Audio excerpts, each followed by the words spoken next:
سر السلام علیکم۔ وعلیکم السلام، کیسے ہیں آپ؟ ٹھیک ہے تشریف رکھیے۔ سر، میرا نام محمد ایان طارق ہے، میں جماعت ہشتم عمر بن خطاب کا طالب علم ہوں۔ جی میں آپ سے 2 سوالات کرنا چاہتا ہوں۔ جی، میں آپ کو اس نشست میں خوش آمدید کہتا ہوں۔ میرا جتنے مرضی سوالات کریں، تو وہ جیسے امتحان ہوتا ہے نا، اس میں جو پیپر ہوتا ہے، کویسچن پیپر نہیں ہوتا، اس میں وہ لکھا ہوتا ہے کہ 7 سوال ہیں، تو آپ نے 4 سوال کرنے ہیں، تو اس میں 3 سوال آپ کی مرضی ہے، آپ چھوڑ دیں۔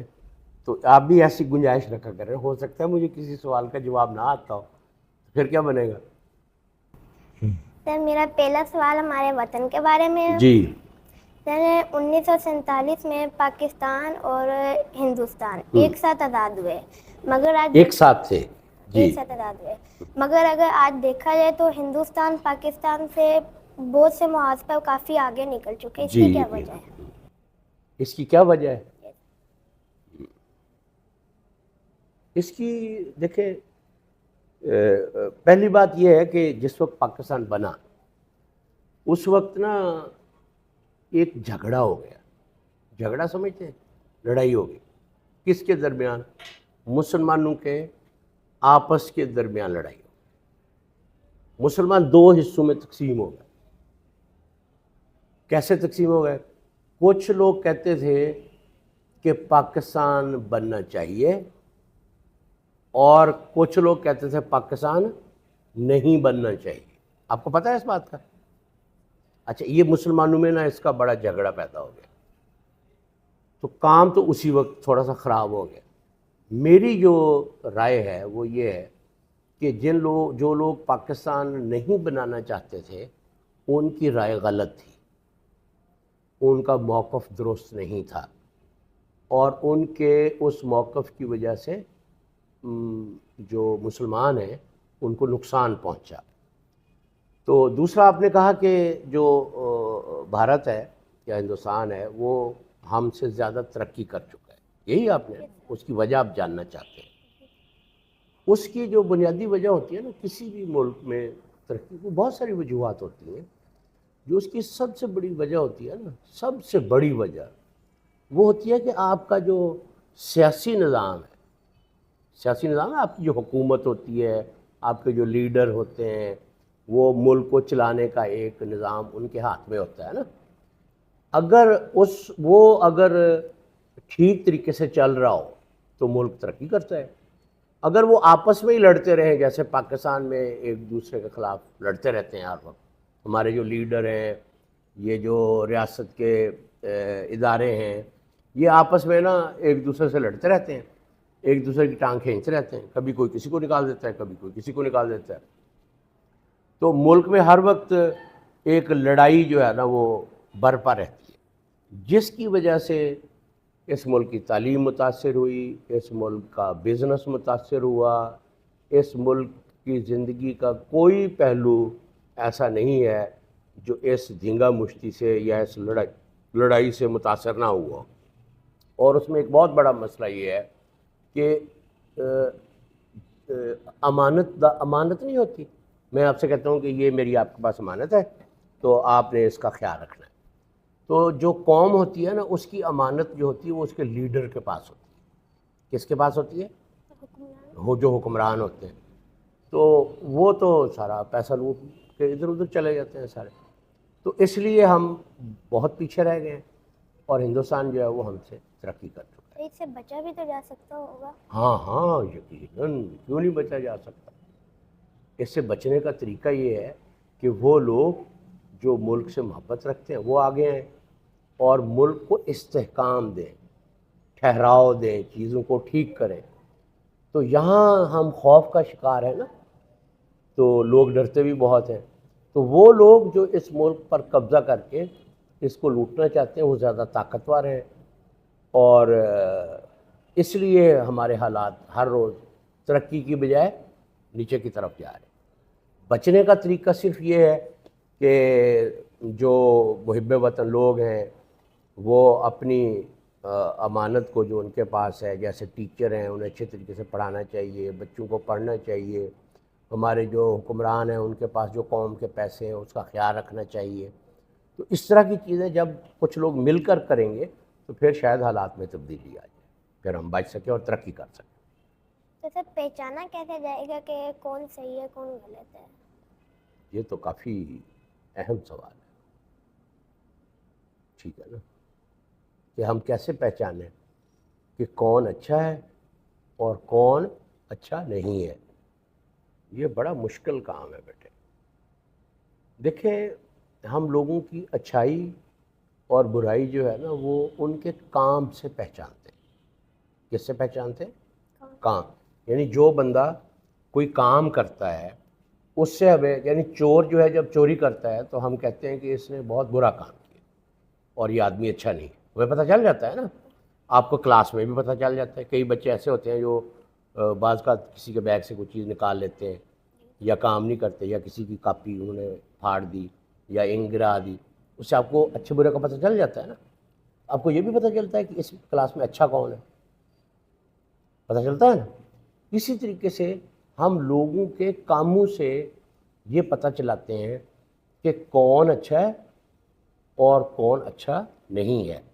لیکن جب وہ لوگ ہم سے بہت اوپر چلے جائیں، پھر یہ جو میڈیا ہے وہ اس میں وہ لوگوں کو پیسے دے دیتے ہیں، تو وہ بروں کو اچھا اور اچھوں کو برا بنا کے پیش کرتے رہتے ہیں۔ اس لیے یہ ذرا مشکل ہو گیا ہے کہ ہم جو بہت اوپر ہیں لوگ، ہمارے حکمران ہیں، ان کے بارے میں یہ جان سکیں کہ ان میں سے اچھا کون ہے اور برا کون ہے۔ اب تو مجھے لگتا ہے کہ سارے ہی اس ملک کے پیچھے پڑے ہوئے ہیں، جس کے ہاتھ میں جو آتا ہے وہ لوٹتا ہے اور اس ملک سے بھاگ جاتا ہے۔ تو اللہ کرے کہ ہمارے ملک کے دن بھی بدلے اور کوئی اچھا حکمران آئے اور وہ اس تعلیمی نظام کو ٹھیک کرے، اس معاشرے میں جو ظلم ہے اس کو ختم کرے۔ لوگوں کے جو معاشی مسائل ہیں وہ کتنے زیادہ ہو گئے، بہت معاشی مسائل ہو گئے۔ غریب آدمی جو ہے بیچارے کو روٹی کا ہی اس کی فکر ختم نہیں ہوتی۔ سر میرا ایک اور سوال بھی جی ہے آپ سے۔ ضرور۔ سر یہ سوال میرا امت مسلمہ کے بارے میں ہے۔ جی سر آج کل اگر دیکھا جائے تو امت مسلمہ بھی کافی پیچھے ہے اور بہت۔ کافی یعنی حالات خراب ہیں، جبکہ تاریخ میں کبھی ایسا نہیں ہوا کہ مسلم قوم اتنی پیچھے ہو۔ اس کی کیا وجہ ہے؟ اچھا مجھے ایک بات بتائیں آپ کہ یہ سوال آپ نے خود سوچا ہے؟ سچ؟ This is a very big question and I am really proud of you کہ you think about such questions. مجھے بڑی خوشی ہو رہی ہے کہ ہمارے بچے اس طرح کے سوالات پوچھتے ہیں، اور مجھے بہت خوشی ہو رہی ہے کہ آپ نے یہ سوال اٹھایا۔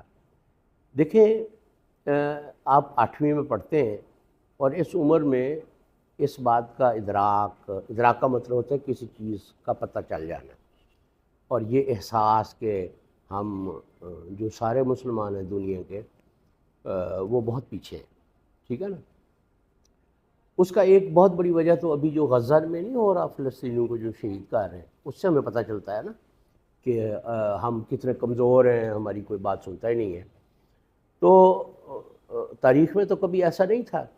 اس کی بہت بڑی وجہ جو ہے نا وہ ہے کہ ہم علم میں پیچھے اور کردار میں پیچھے، یعنی ہمارے ہاں علوم ختم ہو گئے اور ہمارے ہاں کردار بھی ختم ہو گئے۔ کردار کا مطلب یہ ہوتا ہے کہ اگر میں کوئی مجھے پیسے دے کہ تم یہ گلدستہ اٹھا کے بھاگ جاؤ، تو میں کہوں کہ میں ایسا نہیں کر سکتا۔ تو اب کیا ہے، اب ہمارے ہاں کردار ہی باقی نہیں رہا۔ دشمن جو کہتا ہے 4 پیسے دیتا ہے وہ یہاں کے لوگ کرتے رہتے ہیں اور اپنے ملک کو، اپنے لوگوں کو نقصان پہنچاتے ہیں۔ یہی وجہ پوری امت مسلمہ کی ہے کہ ہم میں علم کا خاتمہ ہو گیا ہے اور کردار کا خاتمہ ہو گیا ہے۔ جب تک یہ 2 چیزیں ہم پھر سے حاصل نہیں کرتے، یعنی اپنے ذہن کی اور اپنے عمل کی جب تک ہم تعمیر نہیں کرتے، یعنی ہم اپنے ذہن کو علم سے نہیں بھرتے اور اپنے کردار کو مضبوط نہیں بناتے، اس وقت تک مسلمانوں کے یہی حالات رہیں گے جو اس وقت۔ آپ ارادہ کریں نا کہ آپ بڑے ہو کر جو ہے اگر ان حالات کو فرض کی تبدیل نہیں بھی کر سکتے تو اس میں بھی کوئی حرج نہیں ہے، لیکن ایک ارادہ تو کر سکتے ہیں کہ میں ان ظالموں کا حصہ نہیں بنوں گا، یہ تو کر سکتے ہیں ارادہ۔ یہی ایک بہت بڑی کامیابی ہے انسانی زندگی۔ پھر تاریخ میں بہت بار ہوا ہے کہ مسلمان بہت تھوڑے انہوں نے اپنے سے کافی زیادہ دشمنوں کو ہرا دیا۔ ایسا آج دیکھا جائے مسلمان آبادی کے لحاظ سے تعداد میں دنیا میں دوسرے نمبر پہ آتے ہیں اور بہت تیزی سے بڑھ بھی رہے ہیں، جی لیکن اتنی زیادہ تعداد کے بعد بھی ہم مدد کیوں نہیں کر سکتے کسی مظلوم کی؟ پہلے پتہ کیا ہوتا تھا؟ پہلے ہوتا تھا کہ آپ اگر ایک سائڈ پہ 100 آدمی ہیں، دوسری سائڈ پہ بھی 100 آدمی ہیں، تو طاقت تقریباً ایکول ہوگی، ایسا ہوتا تھا نا۔ آج کل طاقت کا جو معیار ہے وہ گنتی نہیں ہے۔ گنتی کا مطلب کیا؟ گنتی کا مطلب یہ کہ اگر 1000 آدمی ایک سائڈ پہ کھڑے ہوں اور 100 آدمی ایک سائڈ پہ کھڑے ہوں، تو اس کا یہ مطلب نہیں ہے کہ جو 1000 ہیں وہ طاقتور ہو جائیں گے۔ پہلے پرانے زمانے میں کیا ہوتا تھا؟ جس سائڈ پہ 1000 ہوں گے وہ طاقتور ہوں گے اور جس سائڈ پہ 500 ہوں گے وہ کمزور ہوں گے۔ پہلے جو طاقت کا معیار ہوتا تھا وہ گنتی ہوتی تھی کہ لوگ زیادہ ہیں تو زیادہ طاقتور ہیں، کم ہیں تو کم طاقتور ہیں۔ تو ایسی بہت سی جنگیں جن میں مسلمان بہت کم ہونے ٹھیک ہے، میں ایگری کرتا ہوں۔ اس میں جو فرق پڑتا تھا نا، دو چیزوں سے پڑتا تھا۔ ایک ہوتی تھی کہ جو آپ کی منصوبہ بندی نہیں کرتے آپ، مسلمانوں کی منصوبہ بندی بہت غیر معمولی ہوتی تھی۔ منصوبہ بندی کے لیے کس چیز کی ضرورت ہوتی ہے؟ مائنڈ کی۔ ٹھیک ہے، اس کا مطلب مسلمانوں کا ذہن بہت اعلیٰ درجے کا ہوتا تھا، منصوبہ بندی اچھی کرتے تھے۔ پھر وہ بہت ہی صاحب کردار ہوتے تھے، گھبراتے ہی نہیں تھے۔ یعنی طارق بن زیاد نے کشتیاں جلا دی کہ واپس جانے کا خیال ہی دل سے نکل جائے۔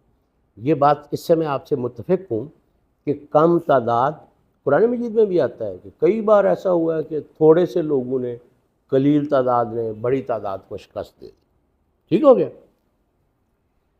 اس میں کوئی شک نہیں ہے، تاریخ میں بارہا ایسا ہوا ہے۔ لیکن میں ایک بات یہ کہنا چاہتا ہوں کہ اگر فرض کیا ایک سائڈ 1000 لوگ ہیں اور دوسری سائڈ پہ 5 لوگ کھڑے ہیں جن کے پاس فرض کیا کلاشنکوف ہے، 5 لوگ، اور ادھر جو ہیں وہ ڈنڈے لے کے کھڑے ہیں، تو قوت کس کے پاس زیادہ ہے؟ جو زیادہ اور بہترین اسلحے سے لے، جو زیادہ اور بہترین اسلحہ ہے ان کے پاس، جن کے پاس اسلحہ ہے۔ 5 لوگ ہیں لیکن ان کے پاس اسلحہ ہے۔ اس کا کیا مطلب ہے؟ اس کا مطلب یہ ہے کہ اب طاقت کا معیار جو ہے وہ ٹیکنالوجی ہے۔ کیا ہے؟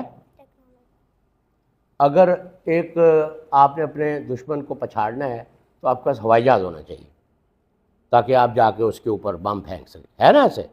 اب فلسطینیوں کے ساتھ کیا ہو رہا ہے؟ ہوائی جہاز آتے ہیں تو ہم کچھ کر ہی نہیں سکتے۔ اب طاقت کا جو بنیاد ہے وہ ٹیکنالوجی ہے۔ ٹیکنالوجی کیسے حاصل ہوتی ہے؟ علم سے حاصل ہوتی ہے۔ بہت اچھا جواب دیا آپ۔ ہمارے پاس علم ہوگا تو ہم ٹیکنالوجی حاصل کر پائیں گے۔ اس لیے جو شرط ہے، اب امریکہ میں 38 کروڑ لوگ رہتے ہیں۔ امریکہ بہت بڑا ملک ہے لیکن دنیا کا سب سے طاقتور ملک۔ دیکھیں نا، وہاں بیٹھ کے وہ دنیا کے ہر حصے میں جس جگہ چاہے وہ بم گرا سکتا ہے، جس جگہ چاہے وہاں کیمرے سے وہ دیکھ سکتا ہے کہ اس وقت ایک ٹیچر اور ایک اسٹوڈنٹ بیٹھے آپس میں باتیں کر رہے ہیں، یہ وہ دیکھ سکتا ہے۔ بات سمجھ رہے؟ یعنی وہ موبائل کے ذریعے سے ہماری باتیں سن لیتے ہیں۔ تو اس کا مطلب یہ ہے کہ جب تک ہم علم اور اس سے ٹیکنالوجی نہیں حاصل کرتے تو ہم دنیا میں طاقتور ہیں۔ اور پھر کردار بھی ہونا چاہیے۔ کردار کے بغیر آپ کے پاس ٹیکنالوجی، اب مسلمانوں کے پاس تھوڑا پیسہ ہے، دنیا کا سارا تیل مسلمانوں کے پاس ہے، سارے ڈالر مسلمانوں کے پاس ہے، تعداد بھی اتنی زیادہ ہے، لیکن نہ علم ہے، نہ ٹیکنالوجی ہے، نہ کوئی کردار ہے۔ تو یہی کچھ ہونا ہے جو ہو رہا ہے۔ سر، آج کے دور میں بھی کافی لوگ ایسے ہیں مسلمانوں میں جن کا کردار اچھا ہے، ان کے پاس علم ہے، وہ کر سکتے ہیں، تو وہ کیوں نہیں کر پاتے؟ بہت اچھا، بہت اچھا، ویری، اس لیے کہ وہ آرگنائز نہیں ہے، وہ اکیلے۔ اگر ایسے لوگ مل جائیں، اکٹھے ہو جائیں، مل کر کوشش کریں، پھر ان سے نتائج پیدا ہو سکتے ہیں۔